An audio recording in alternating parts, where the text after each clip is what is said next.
창세기 1장에서부터 36장까지가 이제 그 중심 주제가 언약입니다. 그래서 1장에서 36장까지는 하나님께서 혈통을 계속해서 번성시켜 나가는 내용이 소개가 되어 있죠. 그래서 그거를 우리한테 확인시켜 주기 위해서 1장에서 11장까지 해서 족보가 아담의 족보, 노아의 족보, 셈의 족보가 명시되고 있다는 거 중요한 내용입니다. 그 다음에 이제 자손이 번창되어지는 약속이 이루어지는 것입니다. 첫 번째가 이스라엘 백성들을 애굽으로 이주시키기 위해서 하나님이 그들로 하여금 범죄를 저지르게 하고 그 범죄로 말미암아 요셉이 선발대로 애굽으로 내려가게 되는데 이제 그런 범죄 가운데서도 하나님께서 자기 백성들을 보호해 나가시는 것이 37장으로부터 50장까지의 내용입니다. 그래서 그 50장까지의 내용에서 애굽으로 이주하는 내용인데 이게 이제 창세기 후반부죠. 37장에서 50장까지의 내용에서는 가장 중요한 그 사건이 요셉입니다. 요셉으로 말미암아 하나님이 백성들을 보호한다. 근데 이 요셉은 하나님의 약속에 의해서 애굽으로 내려갔고 약속에 의해서 총리가 되었다. 그러므로 요셉과 형제들 역시도 하나님은 우리 이 백성들을 아브라함과의 약속대로 애굽에서 번성시켜 나가게 하기 위한 하나님의 약속이 요셉을 통해서 이루어짐을 확인시켜 주는 거. 그래서 지금 계속해서 초점은 하나님의 언약대로 언약이 계승되고 있다. 그 계승을 족보를 통해서 확인시켜 주었고, 두 번째는 자손이 번창되는데 그 자손이 번창되는 장소가 애굽이기 때문에 하나님이 흉년을 통해서 70명의 가족을 애굽으로 이주시켰다. 자, 이제 출애굽기 내용입니다. 출애굽기 내용의 아주 중요한 내용은 뭡니까? 애굽에서 번성하는 거예요. 첫 번째 중요한 내용이죠. 탈출은 하나의 과정입니다. 번성해서 가나안 땅을 가라니까 당연히 이제 탈출을 시키죠. 탈출을 시켜서 광야로 데리고 나왔습니다. 이게 중요한 대목이에요. 번성된 백성, 이제 자손이니까 애굽에서 번성했습니다. 번성된 백성들을 광야로 데리고 나와가지고 하나님이 이들을 어떻게 인정해 주는 거예요. 이 굉장히 중요한 내용입니다. 4장 출애굽기 4장 22절 19장 6절 요거는 외우셔야 돼. 저는 작은 걸 뭐냐도 이거는 외워야 되기 때문에 암기를 했어요. 일부러. 이게 뭔가 애굽에서 번성했는데 이 신분이 노예였습니다. 하나님의 백성이 노예가 될 수는 없죠. 그래서 애굽에서 해방시켜 놓고 광야에서 제일 처음 하나님이 하시는 작업이 뭔가 하면은 이 노예에 대한 정체성을 규정해 줍니다. 신분의 상승이죠. 무엇으로? 하나님의 아들, 내 아들, 내 장자. 장자는 하나님의 기업을 이을 자기 때문에 그렇습니다. 내 아들일 뿐만 아니고 나의 기업을 이어야 되는 내 아들, 내 장자, 내 백성. 그러니까 하나님과의 관계가 이거는 무슨 관계예요? 혈맹입니다. 혈맹. 생명의 관계입니다. 노예로 있었던 이들이 완전히 이제는 신분이 세탁되는 거예요. 완전히 탈바꿈하는 거예요. 그래 놓고는 이 나라를 이제 너희들을 어떤 나라로 내가 만들 것인가? 제사장 나라로 만듭니다. 19장 6절 이건 출애굽기에서 절대 잊어버리면 안 되는 내용이에요. 자, 애굽에서 번성된 이들을 끄집어내어 가지고 이 백성들을 하나님의 아들, 하나님의 장자라고 정체성, 백성의 정체성을 규정해 주고, 그 다음 이 민족의 정체성을 어떻게 규정해 주는가? 너희는 나하고 제사를 드리는 생명의 관계. 제사라고 하는 것은 반드시 피가 들어가야 되죠. 생명의 관계입니다. 아들도 생명의 관계이고 하나님에게 제사를 드린다는 것도 생명의 관계입니다. 그러니까 하나님의 아들 장자기 때문에 하나님이 안 죽이는 거예요. 죄를 범해도. 그래서 그 죄를 속해서 계속 하나님과의 아들의 관계를 유지시켜 나갈 수 있는 유일한 통로가 뭔가? 그게 제사라 말입니다. 그래서 이 나라는 무슨 나라다? 제사장. 이거 잊어버리면 안 돼요. 이 나라는 무슨 나라다? 제사장 나라다. 그리고는 제사장 나라는 또 어떻게 해야 되는가? 거룩해야 되는 거예요. 자, 여기에도 또 오묘한 진리가 담겨져 있지요. 그 레위기서에서는 내가 거룩하니까 너희도 뭐 해라? 거룩. 그 말이 자, 내가 거룩하니까 너희도 거룩하게 살아야 돼, 이런 개념이 아니에요. 하나님과의 아들의 관계다. 그러니까 하나님이 거룩하니까 아들도 어떻게 되는 거예요? 거룩한 거예요. 거룩한 DNA를 가지고 지금 출생하는 거라 이 말입니다. 그런 개념이에요. 그러니까 너희들이 이방신과 나를 구별해야 되고 이방 백성과 내 백성이 구별되어져야 된다. 왜? 너희는 내 아들, 내 장자, 내 백성이니까. 이거는 굉장히 중요한 의미입니다. 그래서 그 다음에 나오는 게 이 제사장 나라로서의 특성을 유지하기 위해서 주시는 것이 뭔가 하면은 율법이에요. 제사장 나라를 세울 때 어떻게 세우는가 하면은 너희는 내게 대하여 제사장 나라가 되라 이 말입니다. 내게 대하여, 왜 하나님에 대해서 제사장 나라가 돼야 되는가? 그걸 설명해 주는 게 율법이에요.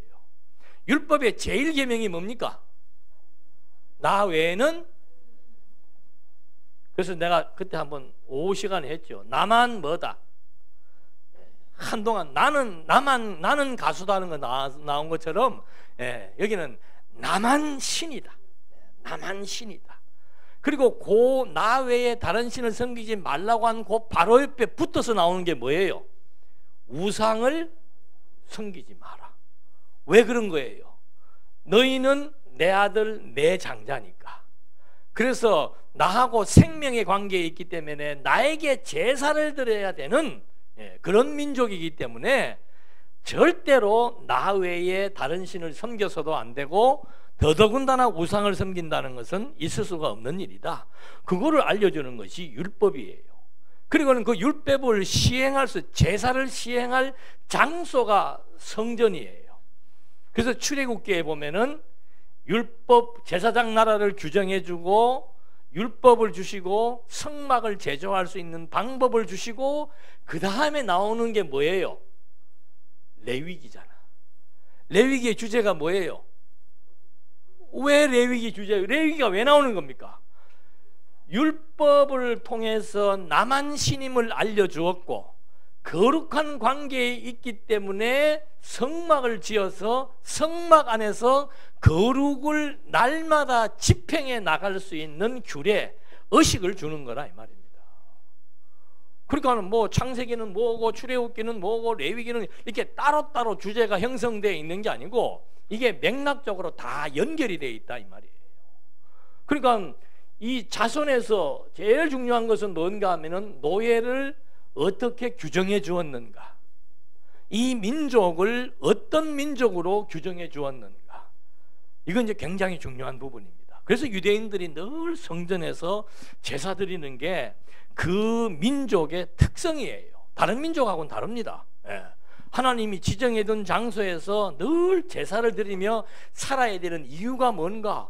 하나님의 아들, 하나님의 장자, 곧 거룩한 백성이기 때문에 그 거룩한 백성에 대한 증표가 뭔가? 제사행위라 이 말이에요. 그래 놓고 나서는 이제 나오는 게 뭐가 나와요? 민수기서가 나오잖아요. 여러분, 민수기에서 제일 중요한 게 또 뭐겠습니까? 자, 지금까지 보십시오. 이 자손 언약이 하나님께서 자손 언약을 성취해 나가시는데 요셉을 미리 보내서 약속대로 애굽에서 이주하도록 합니다. 그리고는 400년 동안 애굽에서 약속대로 번성시킵니다. 번성된 그 백성들에게 하나님의 자손이라고 하는 사실을 규정해주고 규명해줍니다. 그리고는 그들로 하여금 하나님과의 관계가 제사를 드리는 관계로서의 거룩한 백성이라는 사실을 알려주고 그 거룩한 규례를 늘 수행할 수 있는 내용을 소개해 준 것이 레위기예요. 자, 여기까지 지금 전부 자손 언약이 하나님의 능력과 뜻대로 다 이루어졌잖아요. 그런데 이제 민수기서에서 백성들이 광야를 지나와야 돼요. 광야 지나오는 사건에서 가장 중요한 사건, 광야에서 가장 중요한 사건, 잊어서는 안 되는 사건, 가데스 바네아. 왜 이 사람들이 40년 광야의 길을 걸었습니까? 가데스 바네아에서 각 지파별로 한 명씩 뽑아가지고 12명을 세워서 정탐을 시켰는데 10명이 보고를 하나님의 마음에 맞지 않게 합니다. 2명은 하나님의 마음에 맞게 합니다. 하나님의 마음에 맞는 보고와 맞지 않는 보고의 기준이 뭐예요? 이건 뭐 그동안 30년 신앙생활하면서 생전 못 들은 질문만 골라서 다 하지. 예. 나 머리 아파요 이런 거 연구해 내느라고. 예. 그 기준이 뭐예요? 예. 하나님의 약속을 믿으면은 좋은 판단이고 약속을 불신하면은 나쁜 판단이에요. 그리고 요절을 여기다 올려놨어요. 내가 싫어하면은 어떻게 되는지를 내가 보여주겠다는 거죠. 내 약속을 불신하면은 어떻게 되는지를 보여주겠다. 그러면은 이스라엘 백성들이 40년 동안 광야길을 걸으면서 상기하자 뭐예요? 예, 상기하자 6.25가 아니고 상기하자 하나님의 언약. 이게 교육이에요. 이게 백성들을 광야에서 교육하시는 핵심 내용이란 말입니다. 우리가 여기 지금 왜 이렇게 헤매고 다니는 줄 알겠는가? 왜 헤매는 거예요? 정탐꾼들이 하나님의 언약을 무시하고 약속의 땅에 들어갈 수 없다고 판단했던 그 판단에 의해서 우리가 지금 광야에서 이 고생을 하고 있다 이 말이에요. 잊어버릴 수 있어요? 없어요? 못 잊는 거예요. 여러분 36년 동안 일제에 압박받은 그 생활을 잊어서는 안 되죠. 요즘 계속 방향해 주잖아요. 그거 잊으면 안 되는 거예요. 그 나라의 정체성을 잊어버리는 겁니다. 똑같아요. 하나님의 언약을 잊어버렸을 때 우리가 지긋지긋한 이 광야 생활을 한 달이면 청산할 생활을 38년을 플러스해서 했다는 거예요. 잊어버리라 그래도 못 잊어버리죠. 그리고는 광야에서 어떻게 해요? 20세 이상 된 사람을 다 죽여요. 다 장례를 치르게 하고 여호수아와 갈렙 그리고 20세 이하 된 자들만 가나안 땅을 들어갈 수 있는 자격을 부여해 주는 겁니다. 얼마나 중요한 겁니까? 언약이. 자, 민수기서가 여기에 있어야 되는 이유, 자손 언약을 성취하기 위해서 약속된 장소인 애굽으로 보냈습니다. 400년 만에 60만 대군으로 번성했습니다. 그들을 하나님의 아들이라고 제사장 나라로 규정해 주었습니다. 그리고 거룩한 백성임을 상기할 수 있는 제사 규례를 주었습니다. 그리고 민수기에서 뭘 찍는 거예요? 도장을 찍는 거예요. 하나님은 언약대로 이루시는 여호와다라고 하는 하나님의 언약의 연속성이 이렇게 계속되어 왔다라고 하는 사실을 38년 동안 잊어버리지 않게 하기 위한 하나님의 교육적 의도. 그리고는 이제 여기서 자손이 30장까지 해서 끝나잖아요. 또 재밌는 거 이렇게 자꾸 세세한 얘기하면 할 얘기가 너무 많은데, 예. 자, 그 다음에 이제 민수기 31장으로부터는 어떻게 되는 겁니까? 땅이에요. 땅. 예. 땅 좋죠? 예. 땅 좋아. 근데 이 땅을 주시기 위해서 하나님이 이제 우리가 잘 아는 대로 동편 땅을 정복하게 합니다. 그리고 거기에서 범죄를 저질렀을 때 그 범죄자들을 처단하고 이 백성들이 어떤 백성들임을 또 한 번 확인시켜 줍니다. 그 다음에 민수기 다음에 뭐가 나와요? 신명기. 자, 여러분 신명기에 여러 가지 많은 사건들이 나옵니다. 물론 신명기는 거기 나와 있는 그대로 땅을 정복하리라고 이미 다 하나님이 약속을 해줍니다. 근데 신명기에서 잊어버리지 말아야 될 것이 하나가 있어. 지금 이스라엘 민족들은 이 출애굽기에서부터 시작을 해서 이제는 출애굽기에서 뭘 주었습니까? 율법을 주었지요. 율법은 뭐 300, 600 몇 가지가 있다는데 다 잊어버려도 좋아요. 한 가지만 알면 돼요. 뭐예요? 나만 신이다. 이 꼴로 우상 섬기면 안 된다. 자, 신명기서에서 말하는 것이 뭔가 하면은 다시 율법을 교육을 합니다. 그럼 여러분 같으면 뭘 교육하겠어요? 하나님만이 신이다 그 말이에요. 그래서 하나님 섬기면은 복을 받고 어기면은 저주를 받는다. 그래서 율법의 기본 정신, 하나님만이 신이라고 하는 사실, 그거를 신명기서에서 역사 해석을 통해서 그리고 율법 해석을 통해서 얘기를 해주고 앞으로에 대한 예언을 하는 거죠. 이 민족이 어떻게 될 것이다. 가나안 땅 들어가서 제대로 섬긴다 안 섬긴다? 안 섬긴다. 그거 다 예언되는 거예요. 그 다음에 이제 약속대로 여호수아 때 땅을 정복을 합니다. 그 여호수아에서도 가장 중요한 게 뭐겠습니까? 여호수아에서도 여호수아에 보면은요, 모세 시대가 끝났고 여호수아의 시대가 왔는데 여호수아에 보면은 모세라고 하는 단어가 51회가 나옵니다. 여호수아의 이름은 40몇 회인가 47회인가 그렇게 나와요. 이 말은 무엇을 의미하는 겁니까? 여호수아서에도 계속해서 누구는 살아있다? 모세는 죽은 모세에 뭐가 살아있는 거예요? 율법이 살아있는 거예요. 그래서 모세 언약의 연속성을 여호수아에서 그대로 보여주고 있습니다. 이제 한번 여러분들이 여호수아를 읽게 되면은 그냥 하나님이 무슨 얘기를 안 하고 여호수아야 모세에게 명령, 가나안 땅을 정복하라는 말도 그냥 정복하라고 그러지 않습니다. 모세에게 약속한 것처럼, 모세와 함께 했던 것처럼, 모세에게 보여준 대로 계속 모세와 여호수아를 연결시켜 놓습니다. 그 이유는 뭡니까? 모세의 율법에서 하나님만이 참신이라고 하는 사실을 계속해서 가나안 땅을 정복해 나가는 과정 속에서도 잊어버리지 않도록 해주는 거예요. 그래서 여호수아 끝장에 가면 뭐가 나옵니까? 백성들을 다 모아놓고 모세가 마지막 유언을 남기는, 그 남기는 유언의 핵심은 뭔가? 봐라, 하나님이 이렇게 지금 역사를 섭리해 오심으로 우리에게 땅을 주셨다. 그러므로 나는 하나님을 섬기며 살겠노라. 그러니까 백성들이 그래 우리도 하나님을 섬기며 살겠다. 그래 그럼 우리 율법을 갖고 다시 한 번 더 조약을 맺자. 그래서 율법을 돌판에다 새겨놓게 하고서는 온 백성들이 율법을 중심으로 모여서 우리 율법을 지키겠노라. 그 말은 다른 말로 하면 뭐예요? 하나님만이 참신인 것을 알고 우상을 숭배하지 않겠노라고 다짐했노라. 네. 그렇게 여호수아가 끝이 나요. 그리고 여호수아서 제일 마지막에 장사 지내는 게 나와요. 그 한번 여호수아 할 때 말씀드렸죠. 왜 여호수아의 마지막에 거기에 누가 등장을 합니까? 수백 년 전에 약속했던 요셉의 뼈를 이장하는 게 여호수아 끄트머리에 나오는 거예요.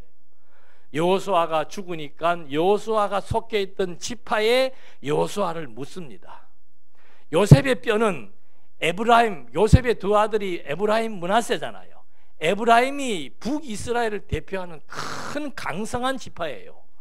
그 에브라임, 요셉의 두 아들 에브라임의 지파에다가 요셉의 뼈를 이장을 합니다.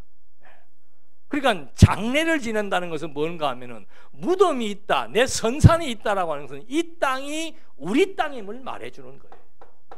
그래서 마지막 장사를 지내고 뼈를 이장하면서 하나님의 약속대로 땅 정복의 1단계는 이루어졌음을 말해주고 있는 거예요. 자, 출애굽기에서 주어진 그 율법의 근본 정신, 나만 신이다. 이거는 레위기를 통해서 구체화되고 민수기를 통해서 한 번 더 하나님의 언약의 절대성을 확인시켜주고, 그 다음에 동편 땅을 정복하면서 다시 한 번 더 율법에 위배되는 범죄 사항에 대해서 하나님이 정리를 해주고, 신명기서에서 다시 한 번 더 율법의 정신을 강화시켜주고, 여호수아로 땅을 정복할 때마다 계속 모세를 언급하면서 이 땅 정복이 여호와의 절대 명령에 의한 여호와의 군대에 의해서 여호와의 능력으로 정복했음을 알려주시고, 마지막 땅 정복의 확인을 시켜주시면서 하나님만이 참신임을 여호수아서에서 확인을 시켜줬다 이 말입니다. 그리고 이제 그 다음에 여기서 문제는 뭐였는가 하면 원주민이 문제였죠. 원주민, 가나안 원주민, 그걸 이제 남겨두게 되는 거예요. 그런데 사사기가 나오는데 사사기의 내용은 뭔가? 이제 오후 시간에도 사사기 하는데, 사사기의 핵심 내용은 뭐예요?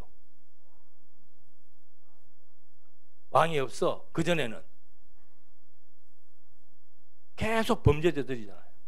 여러분, 이 출애굽기 때 주어진 이 율법 이후로부터 이스라엘 민족의 범죄는 하나로 요약하면 한 가지예요. 한 가지. 우상숭배예요.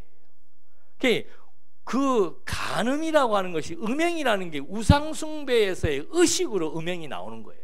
그러니까 이 모든 범죄가 하나님만이 참신이라는 사실을 잊어버리니까 우상을 숭배하게 되고, 우상을 숭배함으로써 부패하고 타락하게 되는 그 연속선상의 시발점이 이제 사사기로부터 보여지기 시작을 하는 거죠. 그래서 백성을 시험한단 말입니다. 시험의 도구는 뭔가? 원주민이에요. 원주민은 뭔가? 우상을 섬기고 있죠. 가나안 원주민들은 세 개의 신을 섬깁니다. 바알과 아세라와 또 하나가 있어. 생각이 안 나네. 하나는 남성신, 하나는 여성신, 하나는 풍요의 신. 그래가지고 이 세 개의 신들을 결국은 이스라엘 백성이 섬기게 되는 거죠. 여호수아 때도 마찬가지예요. 애굽에 있으면서 나올 때 부적을 갖고 나와요. 그래가지고 한번 여기서 금송아지 만들어가지고 한번 시험을 당해놓고도 계속 그 부적을 가지고 다니면서 자기의 신우사에 대한 점을 치거나 그 부적을 의존하는 것이 광야 시대에도 그대로 만연되었단 말입니다. 그리고는 여호수아 땅 정복할 때도 마찬가지예요. 계속 그 사람들이 그 드라빔을 가지고 다니면서 점을 치기도 하고 그걸 의존했지요. 그러다 사사시대가 와가지고 핵심적인 리더가 없어지기 시작을 하면서 이스라엘 백성들 12지파에서 각자 자기들 좋은 대로 이제 살면서 자기 소견에 좋은 대로 산다는 건 뭐예요? 핵심은 뭔가? 신정국가에서 내 좋은 대로 산다는 것은 하나님 외에 다른 신 섬긴다는 거예요. 그 다른 신은 뭔가? 그 토착신들이죠. 바알과 아세라 목상들을 섬기는 그런 행위가 사사기서에 이제 나타나게 되는 겁니다. 그래서 하나님 사사기 시대에는 이제 그걸 하나님이 시험한다는 거예요. 율법의 정신을 시험한다 이 말입니다. 그렇게 하고 난 다음에 백성들로 하여금 자연스럽게 그 다음에 나오는 내용이 뭡니까? 이제 이게 통치니까 백성들로 하여금 무슨 생각을 갖도록, 왕에 대한 필요성을 갖도록 모락모락 통치 준비를 하나님이 해나가시는 거예요. 그래서 백성들에게 왕이 없으니까 자기 소견에 좋은 대로 하더라. 근데 이 왕도 백성들이 가지고 있는 왕의 관점과 하나님이 가지고 있는 왕의 관점은 달라요. 그게 이제 사무엘서에 아주 정확하게 표현이 되고 있는데, 일단 여기에서 이제 이 사사기를 통해서 땅 정복에 대한 내용이 언약대로 땅을 정복했다는 사실을 알게 되고, 언약대로 땅을 정복하게 하셨으므로 하나님만이 참신이기 때문에 우상을 섬기면 안 된다는 것을 주지시켜주고, 왜 우상 섬기면 안 되는가? 너희는 내게 대하여 제사장 나라이기 때문이다 라고 하는 사실을 갖고 이제 계속 전개를 해나가는 겁니다. 그러다가 사사시대에 와가지고는 이제 백성들이 반복 구조예요. 범죄하고 회개하고 사사 보내가지고 구원해주고 다시 또 범죄하고 회개하고, 이게 진정한 신탁 통치가 이루어지지 않으니까 이제 백성들이 그런 누를 범하게 되게 되는 거죠. 그래서 사사기서에서 이제 왕의 필요성을 알게 하고 그 다음에 나타나는 것이 룻기가 나타나게 되는 거죠. 룻기서는 중요한 게 뭐라고 그랬습니까? 왕에 대한 준비예요. 이제 통치로 넘어가니까. 민수기서도 보면은 전반부는 자손 언약이 성취되어진 언약 백성들의 범죄를 하나님께서 정리해주고 이 백성들로 하여금 언약에 대한 중요성을 상기시켜주는 거죠. 민수기 후반부는 뭔가 동편 땅을 정복하는 거예요. 그러니까 성경이 재밌는 게 이렇게 큰 단원이 나누어질 때에 위치한 성경은 꼭 그 다음 것을 미리 예시해주고 있습니다. 그 민수기 후반부가 땅 정복에 들어가는 내용이잖아요. 사사기 후반부가 뭐예요?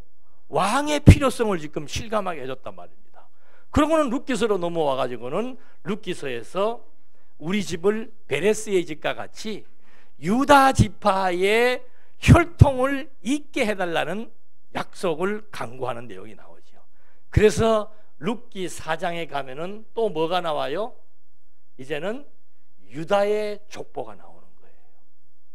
지금까지는 아담의 족보, 노아의 족보, 그 다음에 셈의 족보, 데라의 족보 해서 아브라함까지가 나왔죠. 그리고는 쭉 역사가 전개되다가 통치를 준비하는데 왜 룻기서에서 유다 족보가 나오는 겁니까? 창세기에서 하나님이 야곱 때의 12아들 가운데서 유다를 통해서 신탁 통치, 하나님이 직접 다스려 나가는 통치를 하겠다고 약속을 했기 때문에 이제 이 족보에 대한 이 왕에 대한 준비로부터 시작하는데 왕의 혈통 준비는 바로 뭔가 족보를 통해서 표현된다 이 말입니다. 그래서 여기에서 누구 이름이 나오는 거예요? 다윗의 이름이 나오는 거죠. 그래서 사무엘 시대 가면 이제 진짜 다윗 유다 지파인 다윗이 나라를 창건하는 내용이 나오잖아요. 근데 이 사무엘서에서의 중요한 내용이 두 가지, 통치기 때문에 통치 스타일이 중요하게 부각이 됩니다. 물론 이 왕의 정통성을 얘기할 때 유다 지파가 필요합니다. 그 다음에 통치의 형태를 얘기할 때는 사울과 다윗이 완전히 달라요. 그 본문에 인용한 성경 구절대로 사울은 하나님을 배제한 통치를 시행해 온 겁니다. 다윗은 철저하게 하나님에 의해서 다스려 나가는 통치 스타일을 가지고 백성들을 다스려 나오는, 이것이 이제 완전히 크게 두 개로 분류가 되는 거죠. 한 가지는 유다의 혈통에 나왔던 다윗에 의해서 왕조가 세워졌다는 것, 베냐민 지파인 사울은 왕의 정통성이 없다는 것, 그 다음에 통치의 형태가 사울과 다윗이 완전히 다르다는 것. 사울은 자기 인간 중심으로 인본주의 정치를 했다면은 다윗은 신탁 정치, 하나님 중심의 신본주의 정치를 했다라고 하는 것에 의해서 사무엘서에 대한 중심 내용이 딱 정리가 되는 겁니다. 그렇게 되었는데, 자, 유다 왕조의 준비, 이제 여기서부터 통치에서는 유다라고 하는 중심 개념이 나옵니다. 유다 왕조의 준비를 했고 유다 지파에서 왕이 이제 나타났고, 그 다음에 열왕기서의 내용은 뭐예요? 나라가 분열되잖아요. 그러면 나라를 분열시키는 이유가 뭡니까? 하나님께서 맥락적으로 보면 여기에서 무슨 단어가 나와야 돼요?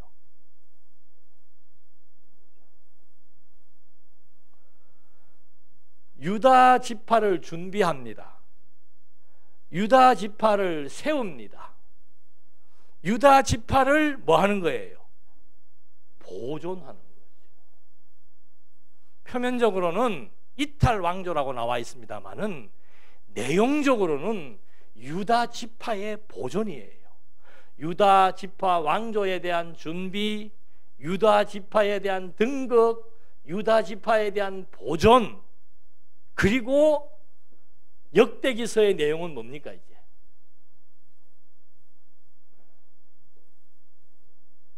또 뭐가 나와야 되겠어요? 유다 왕조가 나와야 되겠죠. 근데 역대기서 성경에서 가장 많은 족보가 기록된 책이 역대기상입니다. 1장에서부터 9장까지 해서 족보가 나오는데 누구로부터 나와요? 아담으로부터 나와요. 왜 그럴까요? 왜 그럴까요? 자, 이 족보는 다윗 왕조의 정통성을 지금 말하려고 하는 겁니다. 유다 지파의 정통성을 말하려고 하는 겁니다. 하나님이 이 지금 역사를, 통치의 역사를 유다 지파를 중심으로 섭리하셨다는 것을 증거하려고 하는 거예요. 그렇다면은 이 유다 지파의 유래가 어떻게 되는가? 여기서부터, 룻기서부터 시작된 것이 아니고 유다 지파의 유래, 유다 지파의 정통성은 아담으로부터 시작을 했다. 아담, 노아, 아브라함, 그리고 유다, 그리고 쭉 이어와서 다말과 누구예요? 보아스와 누구예요? 기생 라합과의 관계 속에서 다윗이 준비되고 있었다라고 하는 거. 그리고는 나라가 세워졌습니다. 분열되었지만 남쪽 유다 지파를 하나님이 보존합니다. 그리고 분열되어져서 여기서는 이제 나중에 바벨론의 포로로 끌려가고 범죄를 저지르고 포로로 끌려가는 상황 속에서도 하나님께서 유다 왕조는 계속해서, 여기에서 뭐가 나오는가 하면은 무덤 얘기가 제일 많이 나오는 게 역대기서예요. 아무개 왕은 죽었는데 다윗성에 장사되었더라. 그건 자기들의 선산이에요. 유다 왕조의 선산이란 말입니다. 아무개 왕은 죽었는데 다윗성에, 다윗의 묘실에 장사되었더라. 계속 장사 얘기만 나오는 거예요. 왜 그랬는가?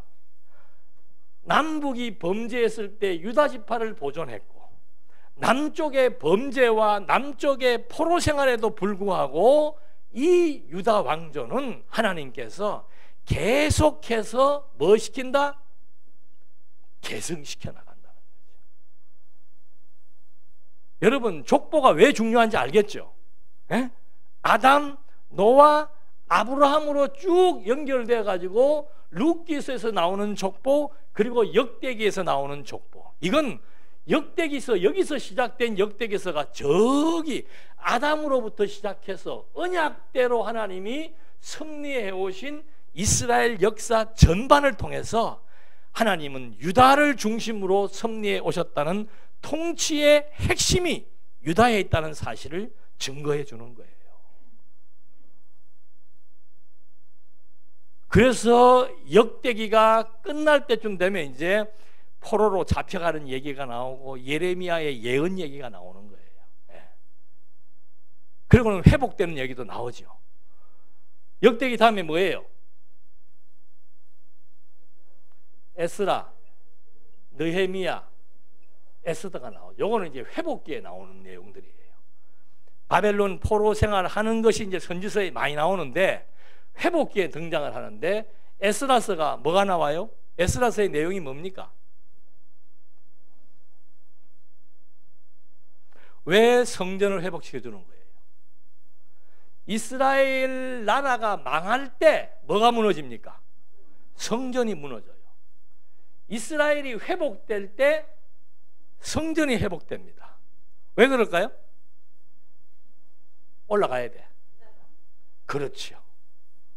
이 민족의 정체성은 제사장 나라이기 때문에 하나님이 성전을 무너뜨렸다, 나라를 무너뜨린 겁니다. 성전을 재건시킨다, 나라를 재건하는 거예요.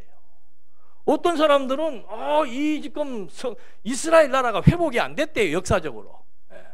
왜 회복이 안 됐는가?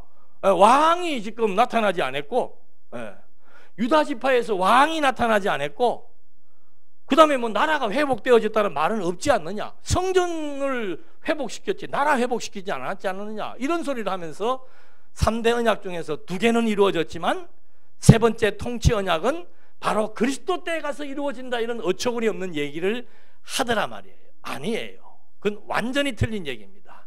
하나님의 언약은 지금 이 제목이 성경의 신빙성이에요. 성경이 왜 믿을 수 있는가?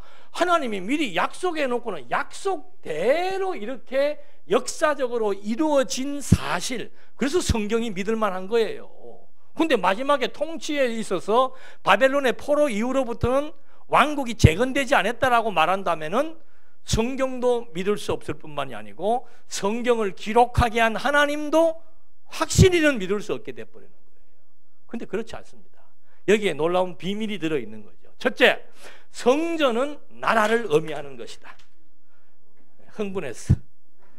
그 다음에 학개서에 보면은요, 참 기가 막힌 내용이 나옵니다. 학개, 스가랴, 말라기는 요 시대에 예언을 하는 겁니다. 포로 회복 이후에 학개 선지자가 성전 재건을 촉구하면서 무슨 예언을 했는가 하면은 하나님이 유다 지파에서 누구를 세웠다? 스룹바벨을 세웠다. 총독 스룹바벨을 세웠다. 거기서 끝나지 않아요. 총독 스룹바벨을 세웠는데 그는 내가 인장을 주어. 인장이 뭐예요? 인장이 왕권이에요. 왕권. 그러니까 역사적으로는 식민정치예요. 그러나 신학적으로 봤을 때는 하나님이 식민정치의 통치하에서 유다지파 스룹바벨에게 왕권을 준 거라 이 말입니다. 총독이지만 식민정치라고 하는 것은 이미 선지자들이 예언을 한 거예요. 우리가 포로에서 회복될 때는 식민정치를 하게 돼 있다. 파사왕 고레스에 의해서 식민정치를 당하게 돼 있는데 그때도 하나님은 왕을 세운다. 유다 지파에게서 스룹바벨을 통해서 나라를 재건하고 다스리게 하는 진정한 통치자를 세웠다. 왕조 다윗 왕조에서 하나님이 인장을 주셨다라고 하는 스룹바벨을 세웠다. 그게 이제 교환의 성경 구절을 다 인용해 놨습니다. 그래서 누가 그런 터무니없는 소리 하면은 하나님이 어떻게 여기까지는 이루어 놓고 그 다음부터는 안 이루어 놓고 또 요즘 또 어떤 이런 친구가 있어 또 역대기 1장에 나오는 족보를 보니까 아담으로부터 나오니까 역대기 앞에 있는 열왕기서까지는 구약의 내용으로 이해가 되지만 역대기부터는 이제 신약으로 넘어가서 이루어져야 된다고 이런 소리를 하고 있어요. 바로 이 앞에서 혼란스러워할 거. 신학원을 우리가 공부한 사람이면 이제 그런 이상한 이론들에 대해서 성경적 근거를 가지고 얘기할 수 있어야 돼요. 역대기에 왜 이렇게 족보가 나왔는가? 지금 여기서부터 계속 뭐가 앞에서 나와요? 유다가 나오잖아요. 유다 왕조의 준비, 유다 지파의 왕으로의 등극, 남북이 분열되었지만 유다 지파만 보존하시고 그 다음에 역대기에서는 유다 왕조를 계승하시는, 전부 유다가 나와요.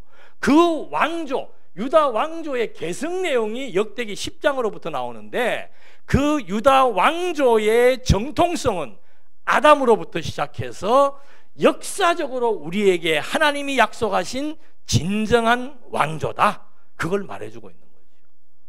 그래서 이 왕조에서 여러분 마태복음 1장 1절은 여기 안 나오면 안 돼요. 지금 역사서 제일 마지막에 나오는 게 누구를 보존하는 겁니까? 유다 백성들을 보호하는 거예요. 왜요? 유다 백성들을 보호해야 유다 백성 가운데서 누가 올 거니까? 메시아가 올 거니까. 연대적으로는 이 에스더가 앞에 나와 있어야 되지요. 배열을 잘못했다? 아니에요. 여기 있는 게 너무도 타당한 거예요. 유다 백성을 보호했는데 하나님께서 지금 계속 유다 왕조를 준비하고 유다 왕을 등극시키고 유다 지파를 보존하고 유다 왕조를 계승시키고 마지막에 유다 백성까지 하나님이 보호해서 아브라함과 다윗의 자손 유다 지파에 의한 하나님의 아들 예수 그리스도가 하나님의 언약대로 육신으로는 다윗의 혈통을 타고 오심에 대한 증거가 이 약속의 증거라 이 말입니다. 성경은 너무 분명한 거예요. 여기에 다른 것이 개입돼. 물론 신학적으로 여러 가지 많은 이론들은 들어갈 수 있습니다. 제가 무슨 뭐 다른 걸 몰라서 지금 안 하는 게 그걸 다 하면은 1년 가도 못 해요. 이거 줄 거 놓고 1년 가도 이게 끝이 안 나. 그러니까 지금 가장 핵심적인 줄거리가 무엇인지 그것만 우리가 정확하게 기억하고 있기 위해서 역사서에 대한 내용을 한 겁니다. 자손에서는 뭐가 중요하다? 혈통이 중요하다. 땅에서는 율법이 중요하다. 정체성, 하나님만 신이라고 하는 것. 통치에서는 유다지파가 중요하다. 언약에서도 마찬가지예요. 언약에서도 혈통이에요. 그래서 역사서가 저런 맥락 속에서 이제 땅 정복이 이루어졌다는 사실들을 확인했습니다. 이제 그 다음에 나오는 게 뭐예요? 시가서예요. 시가서. 그러니까 이 시가서의 기록자들을 보면은 시가서가 왜 여기에 나와 있는지를 이해할 수 있습니다. 이거로 해야 돼? 아닌데? 여기다 빨리빨리 줘요. 여기다 대면 돼.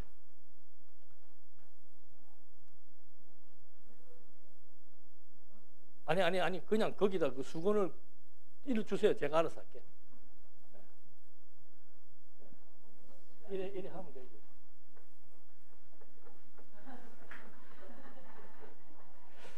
우리 권사님이 무대 체질이라.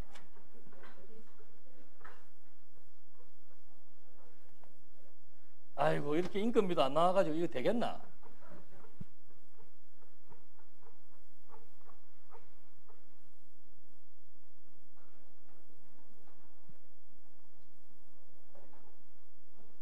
이거 지우다가 기운 다 빠지겠네. 됐어요. 대충 해놓고. 자, 시가서. 아까 역사서, 시가서, 선지서 그랬죠?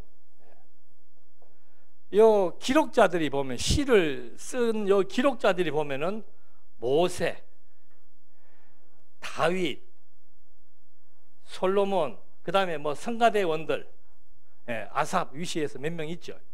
제일 많이 쓴 사람이 다윗이에요. 그러니까 다윗은 이 역사의 중심인물입니다. 그러니까 이 역사의 전후를 너무도 잘 알죠. 다윗 때까지의 역사만 가지고도 다윗은 여러분 시편에 왜 시편 1장 1절인가? 뭐가 나와요? 시편 1편 그것도 몰라요? 제일 먼저 나오는 단어가 뭐예요? 아담에게 하나님이 뭐 했어요? 노아에게 뭐 했어요? 복. 아브라함에게 복. 다윗이 1편을 쓸 때 벌써 이 역사적인 배경 속에서 전개되어지는 역사의 원리를 가지고 시편을 쓰기 시작하는 겁니다. 복 있는 자는, 그 복 있는 자가 아브라함, 노아, 아담 그리고 자신이에요. 그래서 이 시가서는 역사 해석의 결과로서 이제 제일 먼저 나오는 게 뭐예요? 욥기서죠. 욥기서. 욥기서는 아브라함 때 사람입니다. 욥은 아브라함 때 사람이기 때문에 아브라함의 이전 역사, 창조 역사예요. 창조 그리고 노아, 홍수. 여러분 욥기서를 보게 되면은요 어떤 내용들이 많이 나와요? 창조 얘기 나와요. 네가 무엇을 만들 때 어디 있었느냐, 무엇이 어떻게 만들어진 줄 아느냐, 그리고 홍수 얘기가 나옵니다. 그러니까 욥 역시도 이 역사적 언약 성취의 역사적 배경 하에서 욥기서를 기록하는 겁니다. 근데 이 욥기서의 내용은 뭔가 하면은 아까 이 욥기서는 이제 하나님에 대한 속성이라고 그랬죠. 속성. 역사 해석을 해보니까 야, 하나님은 정말 이러한 성질, 이러한 속성을 갖고 계시구나. 그래서 제일 먼저 욥이 하나님의 속성을 말하는 게 뭔가 하면은 전능성이라고 우리가 알고 있잖아요. 여기 이제 많은 학자들이 문제를 제기합니다. 왜 욥기서는 꼭 전능성이냐? 그 구조에서도 보면은 여호와의 뜻대로 흥하고 뜻대로 망하고 나오잖아요. 그럼 전능성이 아니고 뭐예요? 주권성이어야지. 당장 그런 질문 나오잖아요. 근데 왜 전능성이라고 하느냐? 개론의 전능성이라고 나와 있기 때문에. 욥의 내용을 보면 참 재밌어요. 첫째는 하나님이 1장에서 생사화복을 주관하십니다. 욥을 부유하기도 했다가 망하기도 했다가 사람을 죽이기도 했다가 살리기도 했다가, 그리고 사단을 하나님이 또 마음대로 부리는 거죠. 그런데 욥기서의 핵심 문제는 뭔가 하면은 고난의 문제예요. 이 고난의 문제를 어떻게 해결할 것인가? 그거를 욥의 친구들은 인과론이에요. 고난을 당하는 것은 무슨 원인이 있기 때문에 고난을 당한다. 아무 이유 없이 고난 당하는 게 어디가 있냐? 우리도 이 이론에 많은 사람들이 함몰됩니다. 어려움을 겪으면은 뭘 잘못했어? 그러면 뜨끔해요, 안 해요? 뜨끔하죠. 뭘 잘못 안 하고 사는 사람이 어디가 있을까요? 한 사람도 없지. 그래서 이 인과론이 많은 사람들로부터 지지를 받는단 말이에요. 그런데 욥은 이걸 인과론, 원인과 결과, 하나님은 원인도 결과도 필요 없이 그냥 당신 멋대로 마음대로 한다는 거예요. 그럼 내가 마음대로 할 수 있다는 것은 무엇이 있어야 돼요? 능력이 있어야 되죠. 능력이. 그래서 인과론, 고난의 문제에 대한 인과론 사상을 욥은 어떻게 풀어나갔는가? 인간의 문제를 하나님은 누구의 문제로? 신의 능력을 통해서 정리를 해주는 거예요. 그래서 욥이 친구들하고 막 토론을 할 때는 고난에 대한 원인이 있다, 욥은 없다라고 얘기를 했는데 하나님은 뭘 보여주는 겁니까? 나는 누구다? 나는 누구다? 나는 신이다 하기 전에 여기서는 이제 나는 창조주다. 그래서 하나님이 욥과 친구들이 토론을 할 때 마지막 하나님이 이제 심판을 할 때 하나님이 어떻게 해답을 내리는가? 욥이 맞다라고 하는 말을 하시면서 나는 누구다? 창조주다. 그러니까 성경에 창조주를 얘기할 때는 반드시 엘로힘 그럽니다. 능력들이라고 해서 능력의 원천, 능력의 본질, 그걸 말하는 게 창조주예요. 그러니까 욥기서에서는 여러 가지 많은 문제를 얘기하면서 그 원천이 어디에 있는가? 내 능력에 있다는 거죠. 그래서 욥이 그 소리를 듣고서는 바로 여호와는 어떤 분이다? 무소불능하신 분이다. 내가 그동안 귀로만 듣다가 이제는 창조의 능력을 내가 봅니다. 그 말이에요. 그래서 욥기서에서는 전능성이 먼저 나오고 그 전능성을 창조주를 통해서 입증을 시켜주는 겁니다. 시편에서는 이게요, 하나님이 아담에게 언약을 하기 전에 뭘 하십니까? 창조를 하시잖아요. 이때는 엘로힘으로만 소개가 됩니다. 하나님의 이름이. 그러다가 2장에 와가지고 아담에게 언약을 세우고 난 이후로부터는 여호와로 이름을 이제 바꿔서 설명을 해줘요. 그러니까 하나님의 언약 이전에 하나님은 뭘 보여주는 겁니까? 창조주로서의 전능성을 보여주는 겁니다. 이것도 참 희한해요. 어떻게 그렇게 나오는지 모르겠어. 창조주로서의 전능성을 보여주고 욥기서의 구조가 어떤 구조예요? 언약대로 이루어지는 구조예요. 그래서 그 언약의 내용이 언약에 대한 명제가 뭔가 하면은 복이라 이 말입니다. 복 있는 자는 하는 그 복이 하나님의 언약이라 이 말입니다. 하나님이 복 있는 자와 복 없는 자를 만들어 놓고 섭리를 해나가시면서 복 있는 자들로 하여금 간구하게 했다가 그 복을 그대로 이루어지니까 마지막에 찬양하는 내용이 나오잖아요. 그래서 이 시편의 내용은 복에 대한 언약으로 시작을 해서 그 복에 대한 언약이 성취됨으로 말미암아 찬양하는 내용으로 연결이 되는 겁니다. 그러니까 왜 시가서가 언약과 성취의 구조로 되어 있다고 말합니까? 하는 이유는 뭔가 하면 복으로부터 시작하는 거예요. 복은 언약이에요. 그래서 그 언약대로 이루어지는 내용들을 통해서 하나님은 진짜 믿을만하다. 그러니까 약속이라고 하는 것은 그 사람의 신뢰도를 평가하는 척도입니다. 그럼 하나님도 당신의 신뢰를 위해서는 당신이 약속을 하고 그 약속을 역사를 통해서 계속해서 이루어내시고 지켜주시니까 하나님에 대한 신뢰감이 아주 100% 증폭될 수밖에 없는 거죠. 그래서 이 시가서의 내용은 전부 하나님에 대한 신실성, 하나님은 정말로 믿을 만한 분이다. 다윗처럼 하나님에 대한 확신을 가진 사람이 누가 있어요? 예? 23편도 보십시오. 여호와가 내 목자니까 나는 부족함이 없다. 나는 만족한다.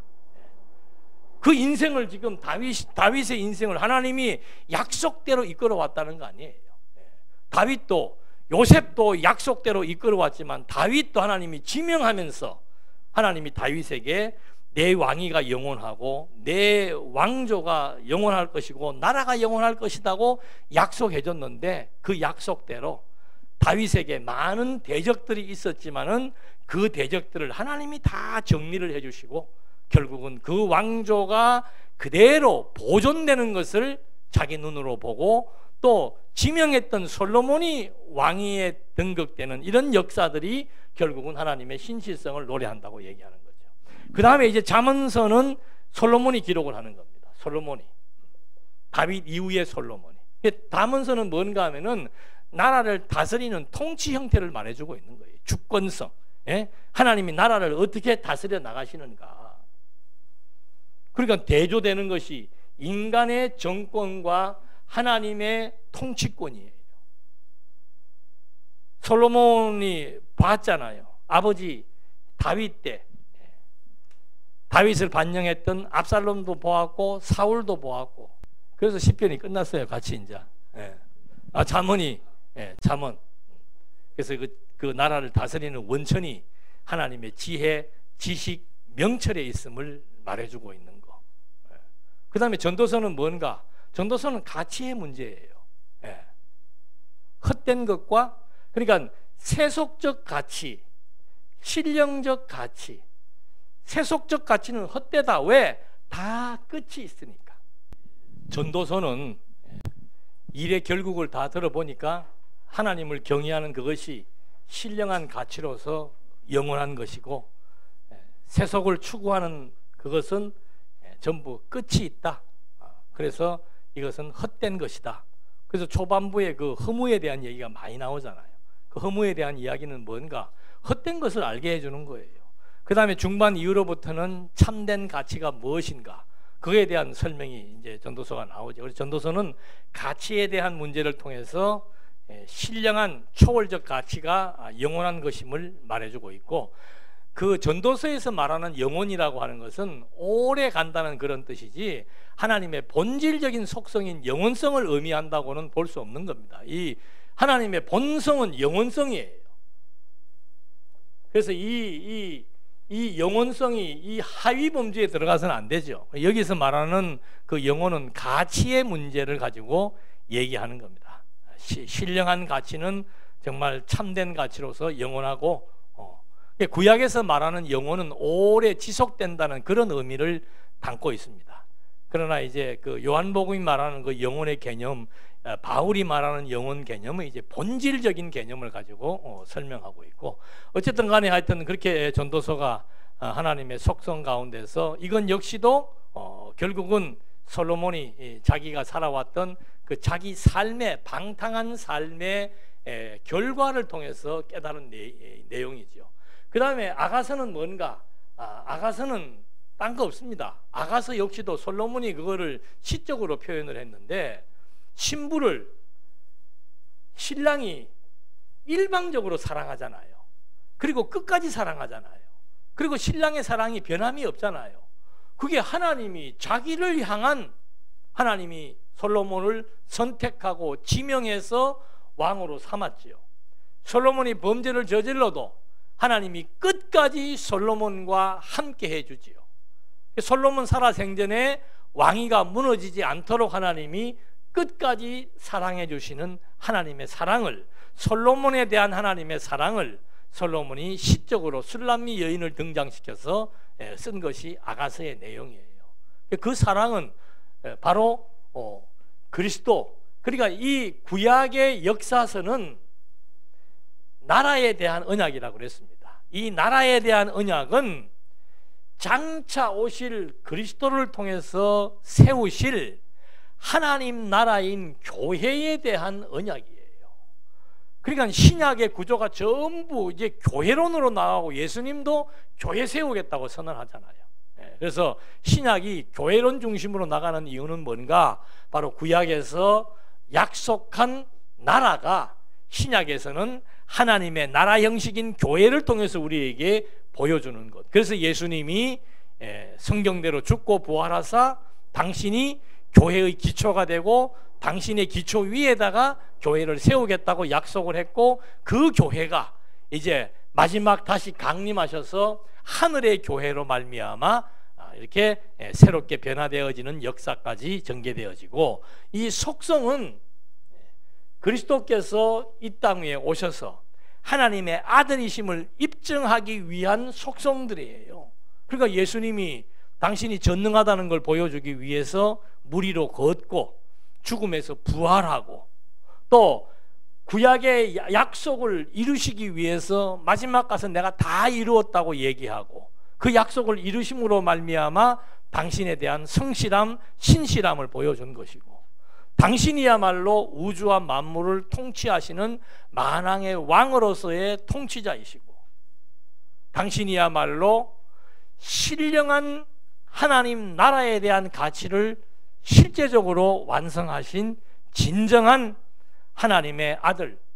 그래서 신령이라고 얘기를 쓰는 겁니다. 내가 이제는 신령한 예배를 이제는 보여주겠다. 이것이 바로 한 번 끊어지니까 자꾸 이게 끊어지네.